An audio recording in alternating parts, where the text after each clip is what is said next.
Okay, folks, good evening again, and welcome to a Fireside Chat with Zany Mystic. Tonight's real guest, provided by God, is Neale Walsch. Neale probably needs no introduction as the author of the Conversation with God series, which has been translated into 34 languages, touching millions of lives and inspiring important changes in their day-to-day lives. Neale has published 16 other works, as well as a number of video and audio programs. The With God series has redefined God and shifted spiritual paradigms around the globe. As a result, Neale created the Conversations with God Foundation, a nonprofit educational organization dedicated to inspiring the world to help itself move from violence to peace, from confusion to clarity, and from anger to love. So let's welcome Neale to the show now. Hi, Neale. How are you tonight? Well, I'm just great. Thank you, and thank you for having me on the show. Oh, it's my pleasure. I'm really thrilled to have you tonight. I watched the movie version of your life, and I was amazed at some of the difficulties you were able to overcome. I'm just going to kind of take us back briefly for those people who might not be familiar. I don't want to, you to have to go over your entire story again, but what kept you going before you got to the other side of knowing that you had something amazing to share? Well, I think it was, I hate to be almost predictable about this, but it was my parents' training, really. My father, in particular, he just never accepted that something couldn't be done. He never accepted failure, not in a mean way, just in a very optimistic way. Uh-huh. He always felt that there was another chance around the next corner and so forth. And so his philosophy of life was never give up.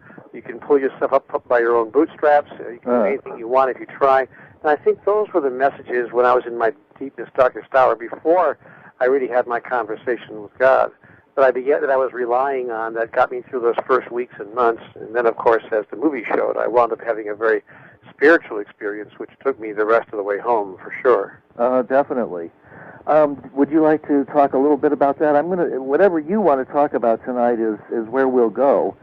We're going to move into some of the things you're doing today and your travels and stuff, but do you want to share anything about that, some of the more interesting aspects of the spiritual process that you went through? Well, I've written many books that discuss this, but right. in brief, I can simply say that I had reached the end of my rope at that time in my life. I mean, nothing in my life was working. My relationship with my significant other was falling apart. My health was going rapidly downhill. I couldn't seem to get my career, going and off the ground. And I was 50 years old. I was not a young man at the time. So I realized, my gosh, after a half century on the planet, this is all I've accomplished, and I'm now here on the street. I was a street person at that time, as people who saw the movie know. I broke my neck in a car accident. The insurance company took a year and a half to come to a settlement, by which time I didn't need the money. I needed it at the time, not a year and a half later. But it's the job of insurance companies to delay as long as they can, or not pay at all if they can. Right, that's right. So I wound up, living on the street. I was destitute. I couldn't work. I had a broken neck, and I'm lucky actually to have escaped with my life, or without severe paralysis. I was one of those very fortunate people who sustained a broken neck, but in apparently just the right place where it didn't create any paralysis or long-term side effects. However, for about 2.5 years, I couldn't lift anything more than 2.5 pounds. I was restricted severely in my movement, and I couldn't work. I couldn't hold a regular job. Soon I fell through the cracks of the social welfare system, and before I knew it, I was, in fact, living on the street. I had become a street person, and I was out there on the sidewalk, living outside for the better part of a year, all but 2 weeks, shy of 1 year. And so it was a very difficult time in my life, and I was forced to consider what it takes to survive at a very minimal level. And from that experience, I really gained a whole new viewpoint about life. But I did not have my conversation with God experience at that time, though. It's interesting, as I said, it was my background, my training, my upbringing that pulled me through that. I finally did find a little part-time job at a radio station, and I got back into the workforce. Now, here is where the screw turns. Here is where it got interesting, because I got myself I pulled myself up by my own bootstraps, got myself back into the workforce. It was a little weekend job, but at least I was producing income again. I had a small little apartment that I could afford, and I was back on my way, you see, and that's when I realized the utter vacuousness of life, because I moved from that part-time job. I was offered a full-time job about 6 months later. Then I was offered actually to be the manager of the radio station where I was working. About a year and a half after that, I became the program director, and then I realized, my gosh, is this really all there is? Is life really this empty? Is life really this vacuous? Is life really this meaningless? Is that all there is? Because Right. that's all there is, like the old Peggy Lee song. Yeah, Send one of in my the favorites. clowns. So from that experience of utter mental desolation, which was even worse than being on the street, I woke up one night, and this is when my spiritual experience began. I woke up one night, in the middle of the night. I began pacing the small house I was living in, back and forth. It's 4:20 in the morning, and I was thinking to myself, gosh, what does it take to make life work? What have I done to deserve a life of such continuing struggle? And somebody tell me the rules. I'll play. Just give me the rule book. And I took out, I found a yellow legal pad on the coffee table in front of me. Don't know what I was doing there, but I picked it up, and I began writing a very angry letter to God, asking all those questions. And it was then that I had that spiritual experience that I told you about. I actually felt a presence in the room, and I heard a voice, and it was a voice that was a physical voice in the room, not a voice in my head. I thought someone was in the room with me. And I turned around, and of course there was no one there, but the voice was just as loud and clear as anybody's. And it said to me, quite simply, Neale, do you really want answers to all of these questions, or are you just venting? And I remember thinking to myself, well, I am venting, but if you got answers, I'd sure as heck like to know what they are. And with that, I was given all the answers to all the questions I had asked. In fact, I was given the answers not only to questions I had asked, but frankly, to questions I didn't even know existed. I mean, it was like a download. Suddenly I felt that my mind was filled with a million thoughts, and my job was to ask the right questions to pull those thoughts out. And I did. I began asking questions about everything. One thing led to another. I began writing down everything that I was, how do I put this, hearing in my mind.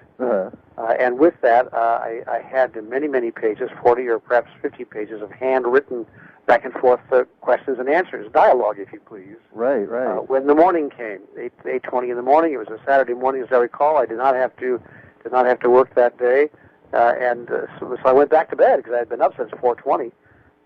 But every morning thereafter, for about 3 weeks, at 4:15 in the morning, I would awaken automatically, almost as if somebody had an alarm clock in my mind, go out into the other room and sit down and quietly continue this on-paper dialogue until I wound up with several hundred pages of handwritten questions and answers. This was not being done on a keyboard. This was just a handwritten on the yellow legal pads. And this went on for quite a while, and then finally at one point I thought, I should really at least transcribe these. I never, ever thought of having a book published, but I did think it would be good just to have them for my own, for my own journal. Right.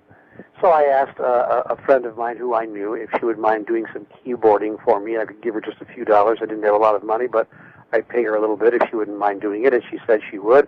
And she began keyboarding into her computer, what I had written by hand on the yellow legal pads. And then she came to me, and she said, Neale, what is this? What is this? and I said, well, it's just a dialogue I'm having with my inner self, whatever you want to call it. It feels to me almost like a conversation with God. And she was in tears, and she said, I've never read anything like this in my life. It's changing my whole life. Wow. That's when I realized I had something here, and the rest, as they say, is publishing history. Right. I wound up sending it to a publisher, really not even then, not so much thinking I should make a book out of this. The reason I sent it to a publisher, quite frankly, is that it said in the dialogue, this will one day become a book.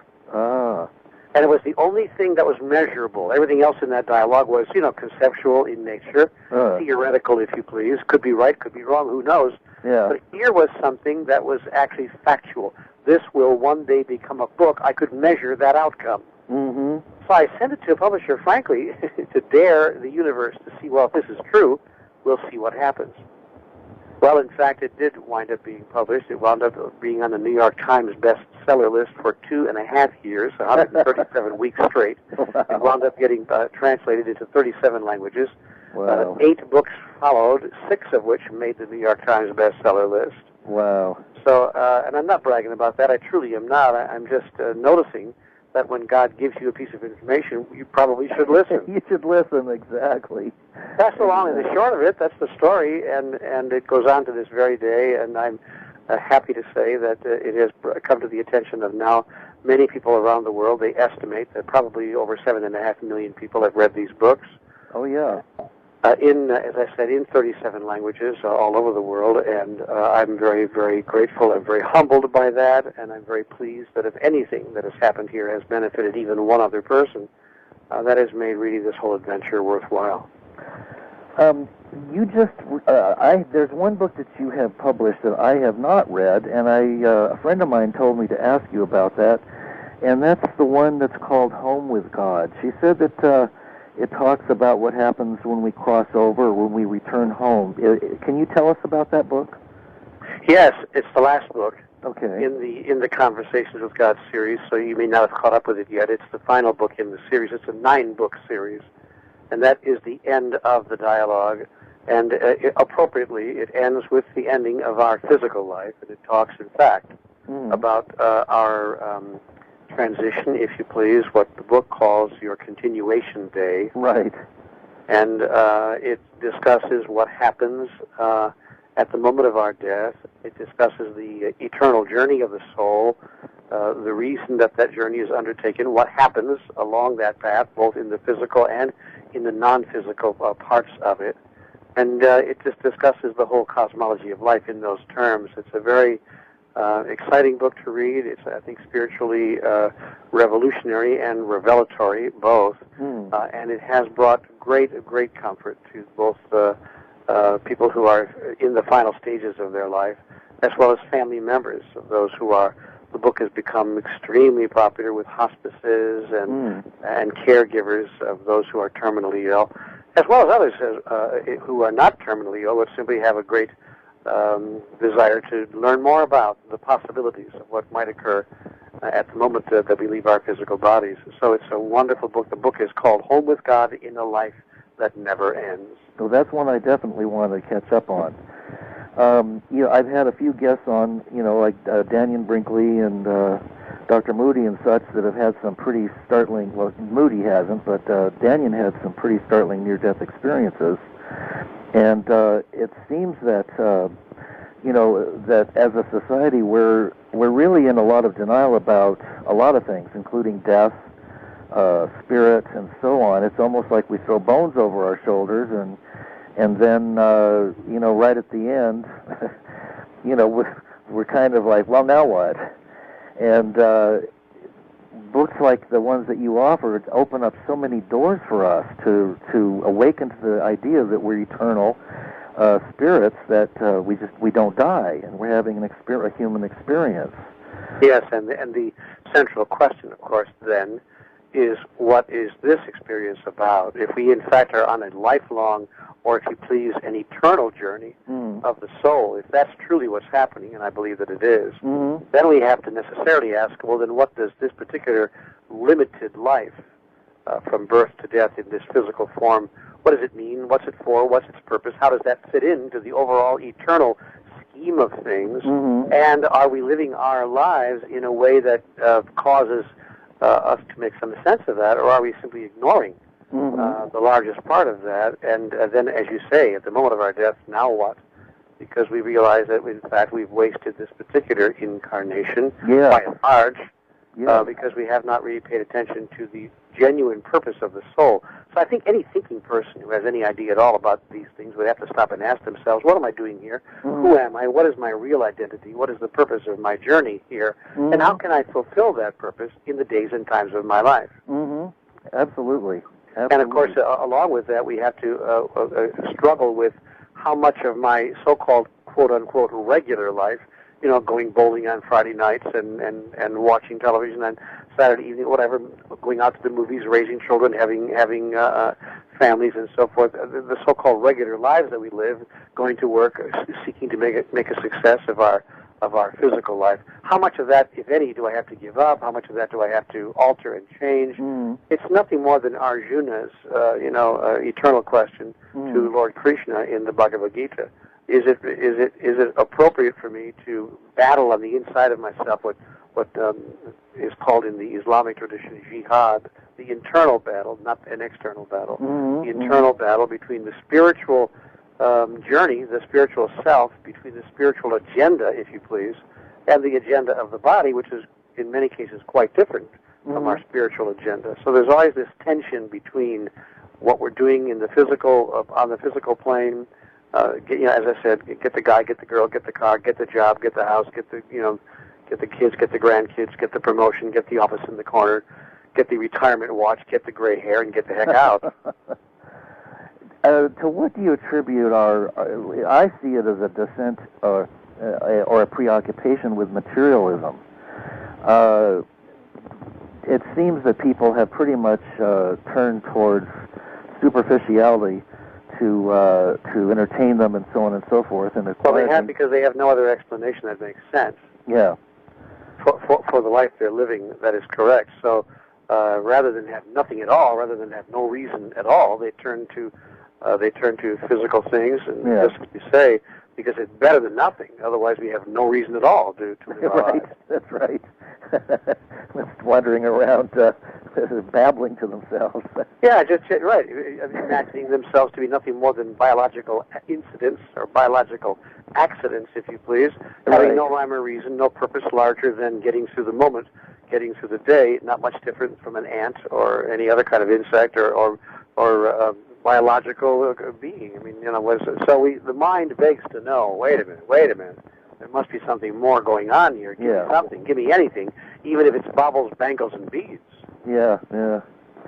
It may be just the fact that I was born in 1950, but it seems that there was a lot more that at that time, and I'm sure everybody thinks this and says this, that there was more love and a more connection to the earth and just a natural knowingness that occurred with for instance, with my grandparents who came out in a covered wagon, than there is today. What do you think is happening to the love in the world? I think what's going on is a speeding up of the experience of being human. In your grandfather's days, he could spend 12 weeks getting across the country, or 14 or 15 weeks getting from the East Coast to Missouri, and he could take his time with everything, and there was time for us to get our hands in the dirt and turn over some crops and live that kind of a life. And we did have a lot more opportunity to honor life and to really experience life in its most basic forms in those ways. These days, life is moving so quickly. There's been just a speeding up of the whole life experience. I'll give you an example of what I'm talking about. In my grandfather's time, he could probably live his entire life without having a single fundamental idea that he held about how life is seriously challenged. Yeah. Oh, yeah. He could go through 60, 80, 90 years and not have any of the fundamental basic understandings about life seriously challenged. In my father's day, he might get through perhaps 50, maybe 45 years, and then before those 45 years were up, something would come along that would seriously challenge his paradigm, his understanding of life and how it worked. In my lifetime, I can't get through 20 years. I haven't been able to get through 20 years without somebody coming along saying, no. It's about DNA, it's about this, it's about that, it's about cloning, it's about, and all of a sudden everything that I thought was true 20 years ago is not true today. My children's life, they're lucky if they can get through 5 years without something fundamentally shifting all the ground rules of the game. And in the lives of my grandchildren, my children's children, they will live in the space of what I call instantaneosity. That is, no sooner will something become apparent to us than something else to challenge it will come along. Wow. And that is because of the increase in our ability to communicate with each other. In my grandfather's time, of course, somebody on the other side of the world could discover something or learn something, and my grandfather wouldn't know about it for 25, 30, 40 years. Yeah, that's right. These days, if something happens in Beijing, we know about it within 13 seconds. Yep. So the speed with which we share data has to do with the kind of life that we're living. And by the way, that's both a cause for dismay at some levels, but it's also a cause for great optimism as well, because as we begin to share the extraordinary ideas about our true nature, who we really are, why we're really here, what life is truly all about, as we begin to share that kind of data back and forth with instantaneosity, we stand the chance of creating critical mass among the peoples of the earth, and in fact truly creating the kind of evolutionary quantum leap that we've been hearing about that would happen for a long time. Yeah, a lot of people are, talking about the 100th monkey theory, and also that we're in a particularly energetic time leading up to the time, 2012 is one of the target dates that seems to be pretty popular. On the other hand, it seems that we're also headed for disaster on many levels globally. With global warming and the use of the resources and running out of food and water and things. I'm just wondering how we're going to manage to wake up fast enough to turn this thing around if we can do it. Well, we will with the help of people like you, people who are what I call COIs, centers of influence like you, who produce radio programs that reach many hundreds and thousands of people with information like we're talking about right now. As long as we have broadcasters who are using the Internet in new and exciting ways, as long as we have writers and authors who are using the publishing business in new and exciting ways, as long as we have teachers and messengers who are using all of the means of communication now available to us in new and exciting ways, we stand a chance. And I think we do, and I think that Al Gore is proving that. His extraordinary efforts with his book and film, An Inconvenient Truth, has caused us to be more aware in 12 months than we would have been in the last 12 years. Oh, absolutely. And had he not put that movie out. So you see, I do think that we do stand an opportunity, stand a chance to beat this game after all, but we are going to have to move fast. I agree with you there. Yeah. Time is a waste, and then we have no time to lose. There's no question about that. It's going to be a really interesting experience to see who wins this human race. Yes, it is. If we're going to rise to the occasion, or I tend to be optimistic, but there are days when I wonder. You've traveled a lot. I in my notes I see you've gone to some of the more interesting places around the world: Machu Picchu in Peru, and the Shinto shrines of Japan, and Moscow, Vatican City. Would you like to share some of your experiences in those other countries to broaden our horizon about people in other lands? Well, I can tell you this much. I've been to Tiananmen Square in Beijing, and just really in Seoul and Korea, all over. Really, all over. I'm very blessed. I'm very grateful. I feel very deeply appreciative that the work that I'm doing has taken me to these wonderful and extraordinary places. But what I've learned is that people everywhere are essentially the same. They want essentially the same things. Yeah. And that there's a great hunger, whether you're talking to people in Peru or talking to people in West Germany or talking to people in Moscow, or New Jersey for that matter, there is the same identical hunger. People now really are hungry for two things. One, a larger understanding, as I've been talking about now for the past several minutes, a larger understanding of life itself, what is really going on here, what is the purpose of it, and what role can we play more fundamentally in the experience of that. And number two, there surely must be a better way for us to create our collective experience than the way in which we are now doing it. Surely there's a way to achieve peace and harmony at last in the experience of the body human, of the collective known as humanity. There's got to be a way, and we can send a man to the moon, and we can send rockets out into outer space and land them on far distant planets. Surely we ought to be able to find a way to live in peace and harmony in this world. And I think that those are the things that people hunger for in every culture and every place I've been, which is why the messages of Conversations with God are so widely and enthusiastically received. Absolutely. Absolutely. So do you have any personal take on the situation as far as the the violence that's going on?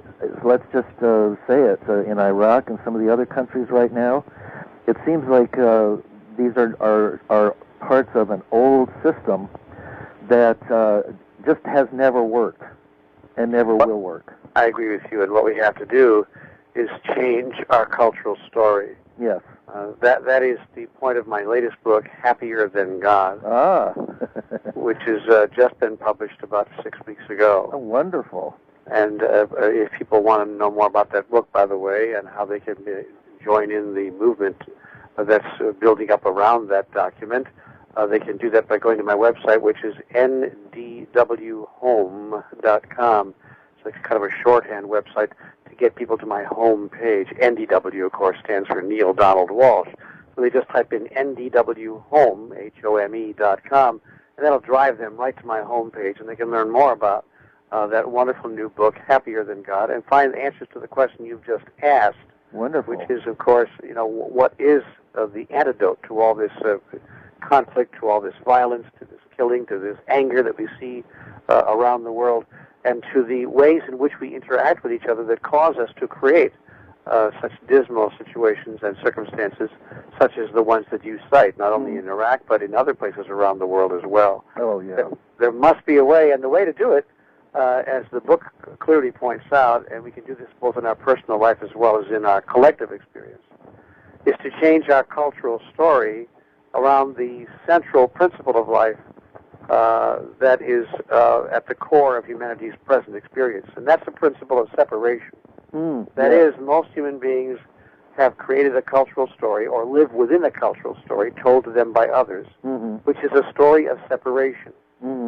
It starts with our idea that we are separate from God, separate, therefore, from all of life. We are living life, and we are separate from it. We have what I call a separation theology.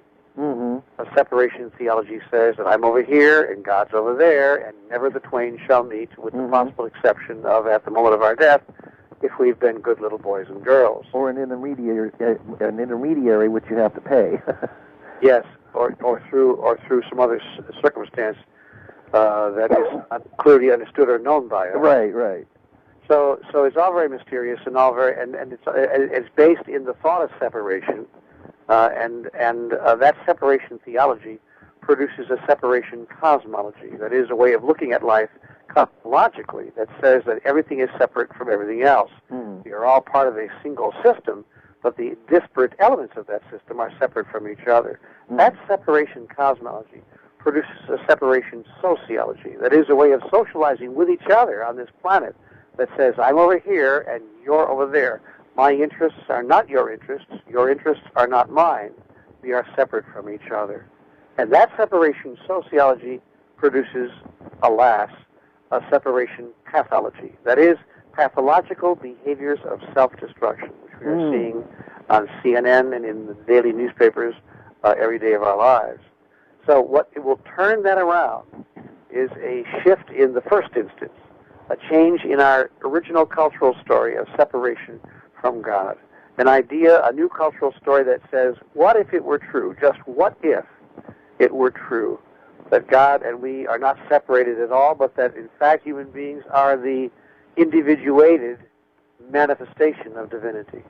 Could we dare go so far as to imagine that life is the physicalization of God, of divinity itself? And if that's true, then you and I are not separated from God, and we are therefore not separated from each other. We are, in fact, at the highest level, one. We are unified, part of a unified singular system, and suddenly what I do for you, I do for me. What I don't do for you, I don't do for me. The damage and the injury that I inflict upon you is ultimately inflicted upon myself. Human history has shown this. It just takes a longer time for it to cycle around, and so we don't seem to see it. But it is, in fact, true, fundamentally true. And if we understand that and begin to embrace the notion of our unity rather than of our separation, everything on the planet would change within 24 hours. Oh, absolutely. The whole idea of enemies. I mean, if we're all part of the divinity, if we are all one, then we're fighting with ourselves. What we are doing here is living a massive case of mistaken identity. And you're perfectly correct. It's like saying that your right hand is the enemy of your left. Yeah, right. And it just seems so ridiculous that some aspect of God would judge some other aspect of itself. It's just incomprehensible.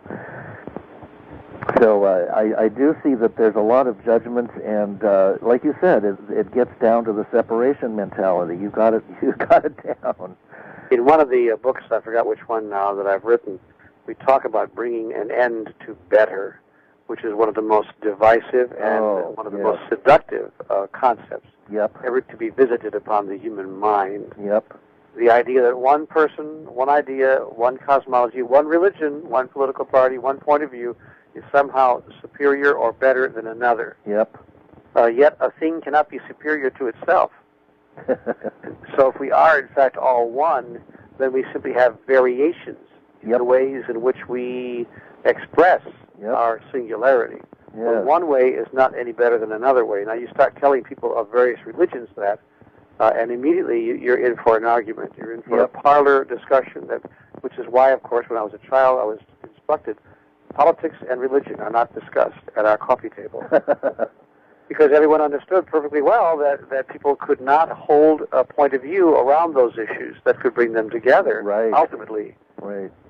So we have a challenge there, and if we dare to say, there is no one path that's better than any other path back home to God. You're saying something that is, even in this day and age, spiritually revolutionary. Well, that makes a lot of sense to me, and it seems like the only reasonable way to see things, really. Can't imagine that it's necessary for us to insist that if we belong to one religion, where we have a chance of going back to God if we obey all the rules, but if we belong to another religion, even if we do obey all the rules, we can't get back to God in any case whatsoever because we simply chose the wrong religion. I just can't believe in a God who would be that judgmental and who would care that much, whether you were a Jew or a Baptist, whether you were a Muslim or a Catholic. I don't get that God's up there with brand names. Says, no, you got to come in here under a certain aegis, under a certain symbol, under a certain religion, or I can't let you in. Even if you were the nicest person on the earth, can't let you in because you happen to be of the wrong faith tradition. I just can't imagine a God who would care about something like that. I can't either. And yet 2/3 of the world's people do believe in that kind of a God, and will fight to the death for it, and will kill you, in fact, under the right circumstances, because you hold a different point of view than they do about God. So there's been so much killing in the name of God that it's almost unbelievable. I can recall seeing a bumper sticker in Florida a couple of years ago that really caught my eye. It said, "God, save me from your people." That's a good one. I like that. I wonder what it's going to take for people to bridge that divide. Well, a new point of view about what it's going to take is enough people who see that it simply can't be like that. To begin to share a new cultural story, and it has to start with our young people. That's why I have started the School of the New Spirituality as a means of getting this message out to people when they're very young, so they don't grow up into the same cultural story in which the sins of the father are visited upon the sons even unto the 7th generation. Boy, ain't that the truth? Wow. Hatred and intolerance are taught. Absolutely. It's clear about that too. And another thing is that we seem to believe that God micromanages our lives. But in your writings, isn't it pointed out that we're really responsible for ourselves? Well, of course we are. Even religion teaches us that. Most of the world's religions tell us that we exercise free will every moment of our lives. And God isn't standing on the sidelines going, don't do this and do that. I mean, God gives us free will. Even traditional religion teaches us that. So clearly and obviously, we are responsible for the choices that we make, and we have the opportunity to assess our choices and our options and make the choice that most clearly represents our thought about who we are. Every act is an act of self-definition. Conversations with God says that. We are constantly in the act of recreating ourselves anew in the next grandest version of the greatest vision ever we held about who we are. That's what's going on the earth. And once we understand that, we are on an eternal journey of the soul, that we are a spirit with a body. That we are not a body, but we have a body. But the body is something you have, not something you are. Right. As soon as we understand that, we begin to shift and change our whole paradigm, our whole awareness, our whole understanding of what we're doing here on the earth. And that, of course, produces changes in our behaviors as well. Yes, very good. there's a question that I'm kind of going to like mull around because I know a lot of people think about this subject, and it seems that a lot of people seem to believe that about every 2,000 years or so there's some kind of special messenger that's sent to straighten us all out or tell us how it is. And of course, we know that in the traditional Christian religion, they consider that the second coming and believe that, that they're going to be saved. What's your take on that whole idea that there's? Is it possible that we are the body that is going to be here? That we are the ones. Well, the Baha'i faith, which I find to be a fascinating spiritual tradition. The Baha'i faith indicates that every generation produces a messenger, a messiah, if you please, a person who steps forward and shares a wonderful truth and brings the next level of clarity to the human culture, to the human species, about all of it. And I go one step further than the Baha'i faith. I think not just every generation. I think that every culture, every group of people, every clan, every place where people are grouped produces not just one person, but many people. Mm. As a matter of fact, taken to its extreme, I think that all people are messengers of God and simply don't know it. Mm-hmm. But that there are some who do know it, some who do understand it, some who do see it, and some who are not put off by it or afraid of it or scared to step into that. And they step forward, in fact, and assume the role of one who would share with others some immutable truths about life and how it really is. So I think the answer is that the second coming is not only the second coming, but the continual coming of the Christed One, the messenger from God, who lives and breathes inside of each and every one of us, simply waiting to emerge through us as part of our behaviors, as part of our thoughts, as part of the words that we share with the world, and as part of the way that we live our lives. And I do think that this particular generation, because of the instantaneity of our communication,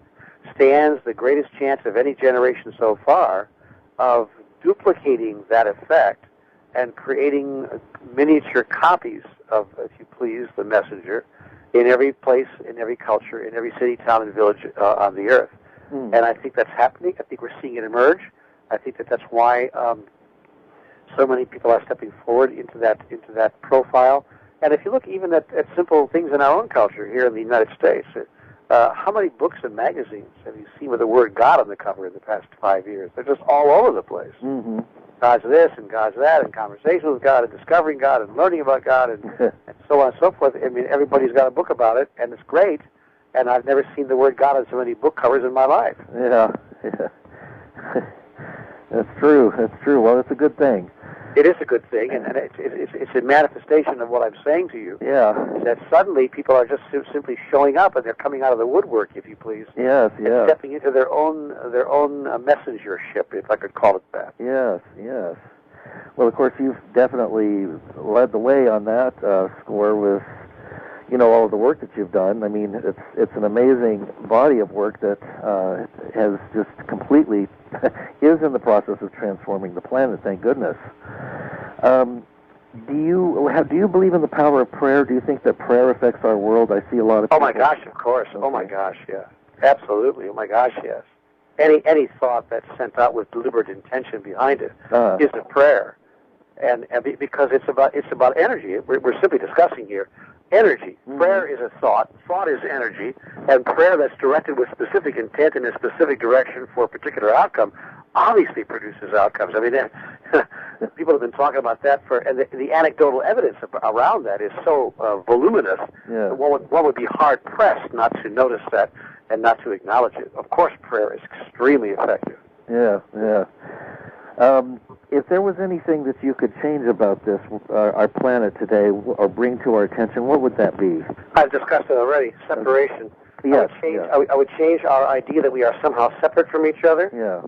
And I would invite people to explore the possibilities of what could occur if we decided that we were not separate in any way, but in fact that we were unified and together, and how that would look in terms of our governance, how it would look in terms of our education, how it would look in terms of our economics, how it would look in terms of the way we live our lives socially. In every single way, what would it change? What would be different in our life? And that's what I would change right now. Is I would change the way we hold the human experience and the way we experience the human family. Mm-hmm. Mm-hmm. During your, you've given quite a few talks and a lot of small private talks. And what are? I know you've had some inspirational experiences. I remember one in the film about one woman who kind of tore into you about her son. Yes. That was quite an amazing moment, and you said something to her about him that just, I think I had tears in my eyes when I heard you. Do you want to share some of those moments that you've had that were so amazing? Well, there are almost too many to talk about. I mean, you'll have to make another book. Yeah. Yeah. I think that people might enjoy just seeing the movie, but rather than me stand here and talk on the telephone. Yeah, that's true. Things like that. But I can tell you that all of us are having those kinds of experiences. Yeah. Every single one of us. That's what's amazing about it. Yeah. Each one of us is being given an opportunity every day of our lives through the people that we meet, the experiences that we have, the adventures upon which we are sent by life itself. We are being invited to those exact kinds of experiences, all of us, not just me. Yeah. And the difference, I think, between myself and many other people is now I start to see them coming. I start to notice what's happening. I don't deny what's going on. I give full credence to what's appearing in my life, and I see the reason for it. Yeah. I see that I have actually, of my own accord, called forth particular circumstances and situations, allowing me to notice and to experience, to express and to become, to fulfill the grandest notion I ever had about what it means to be human. Yeah, yeah. There's another thing, too, that it seems that you talk about this in your books. How can we expand our concept of God and start to think about it in a larger perspective and not with all the limitations and projections that we have? By sharing our own personal experience of what God is with everyone whose life we touch. Mm. That's been my own answer to that question. Mm. We tend to step into the story that we write, and we tend to write the story in one of two ways. From the data that other people have given us, other religions, other belief systems, other ideas around that, or from the data that we ourselves have collected through our own experience in life. Mm-hmm. In my own case, my inner experience of God is so much different from what I was told about God in the church that I attended, in the school that I attended, and so forth, that at one point in my life I had to make a decision to choose one or the other, either my inner experience or the information I was receiving from the outer world. Yeah. I ultimately chose my inner experience, but how I began to expand that experience, expand the experience itself, and come to a deeper awareness of what it means to live that experience was by sharing it with others. That's why I write my books. That's why I do my lectures. That's why I give retreats and workshops. That's why I'm on radio programs such as this. Yeah, yeah. Well, that's wonderful. We're almost at the end of the hour. Yes, we are. I'm on the way to my next appointment. Is there anything you'd like to share with us before we sign off? And also, I want to make sure that you mention your website again so people can, take advantage of the resources there. Well, I think what I would share is I hope that they'll give a chance to this latest book because I think it's one of the most practical spiritual books that I've ever written, and that might be, in fact, out there right now on the shelves. The book is called Happier Than God. It offers 17 steps to becoming happier than God, and it's a marvelous, marvelous opportunity for us to explore more deeply our relationship with the divine and our relationship with all of life. And if people want to know more about that, they can go to my website at ndwhome.com. NDW, of course, for Neale Donald Walsch, ndwhome.com. And I thank you very much for having me on the show tonight. I appreciate it very much. Well, thank you, Neale. It's been a wonderful experience, and best of luck with continuing. You don't need luck. You're on a roll. Thank you so much for being with us and sharing your experiences.